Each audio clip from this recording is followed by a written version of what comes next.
What's up, everybody? My name is Scott Paddock, and today we're going to talk about how to do subtones on the saxophone.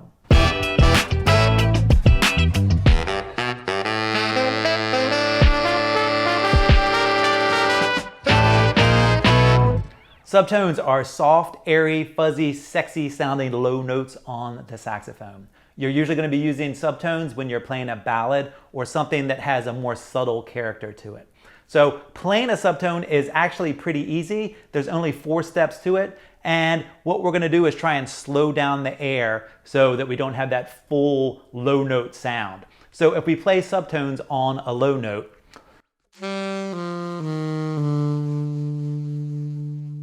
you can hear that those notes are softer and airier. If I play the exact same notes with a full saxophone sound, they're more harsh and in your face. So let's talk about how to get the subtone sound. The first thing we're going to do is something that we don't do very often when we're playing the saxophone, and that is change your embouchure.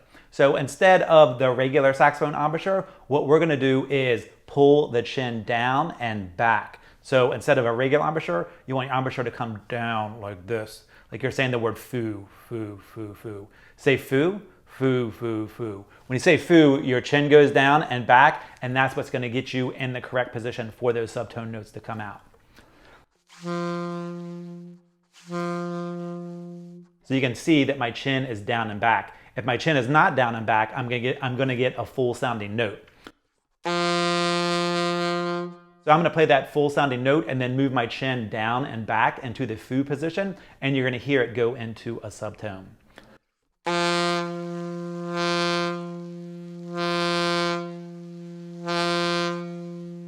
What happens when I change my embouchure into that subtone position is when I move my chin down and back, that forces my lower lip to come back towards the tip of the mouthpiece, which makes less of the reed vibrate. When less of the reed vibrates, you're automatically going to get a smaller sound, because the more the reed vibrates, the bigger your sound is going to be. In addition to getting your embouchure in the subtone position, you also need to think about the speed of your air. You want to slow that down. So the faster your air goes, the more your reed vibrates. The more your reed vibrates, the bigger your sound is going to be. So if we're playing subtones, we don't want the reed to vibrate as quickly, which is going to give us a softer, fuzzier sound. This is me playing full volume in the subtone position. It almost doesn't work, like the saxophone's fighting against me, because I'm not letting much reed vibrate, but I'm blowing hard and the airstream is moving quickly, so the saxophone doesn't quite know what to do. Now, if I get my embouchure in the correct subtone position and I slow down that air, the tone is going to turn fuzzy.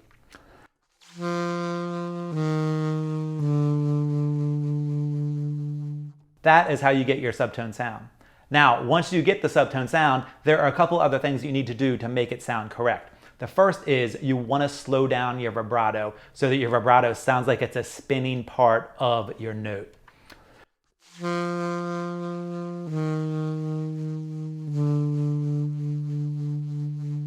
Can you hear how that vibrato sounds like it's an actual part of the texture of the fuzzy note?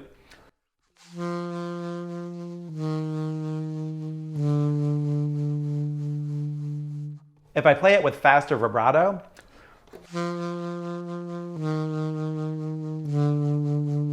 it just doesn't sound quite right. So we want to get our embouchure in the correct position, slow that air down, and then make the vibrato sound like it's part of the sound so that it has a slow spinning sound to it.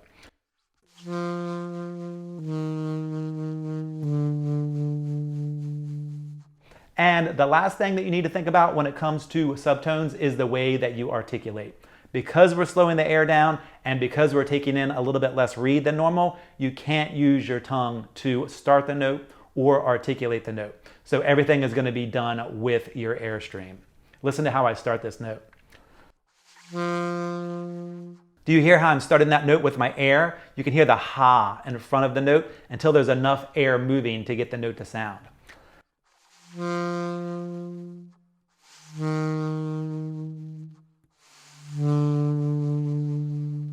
If I start those subtone notes with my tongue, it's not going to work and it's not going to sound good at all. So I'm striking the reed with my tongue, so that's giving me a little bit of an accent, and then trying to pull it back into a subtone, that just doesn't work at all. And the same thing is true when you're trying to articulate a note. So when you're trying to articulate a subtone note, you don't do it with your tongue, you do it with a little burst of air.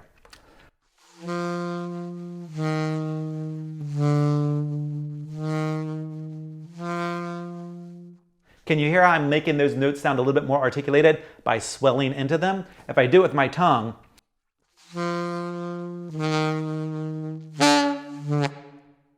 it doesn't work at all because I'm trying to get my saxophone to do two things that are polar opposites. So when it comes to subtones, you want to make sure that your embouchure is in the correct position. So your chin is going to come down and back. That's going to cause you to take in a little bit less reed.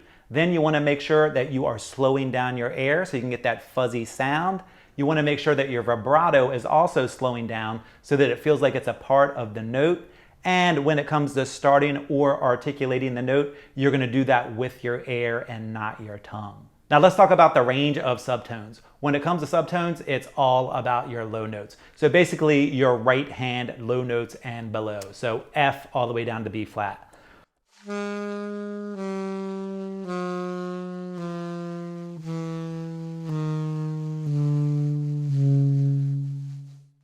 And the fuzzier the better. Now you can do a subtone pretty much up to an A.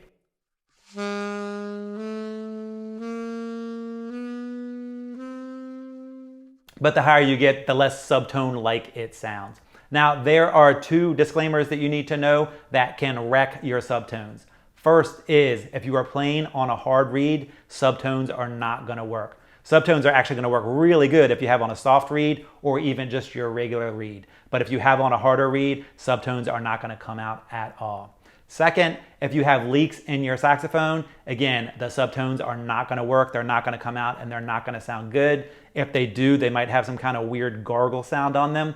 But in order to play really good, clean, fuzzy sounding subtones, you need to have steady airflow that's moving slow with your embouchure in the correct position. Subtones can drastically broaden your dynamic range on the saxophone and completely transform the way you sound when you're playing a ballad.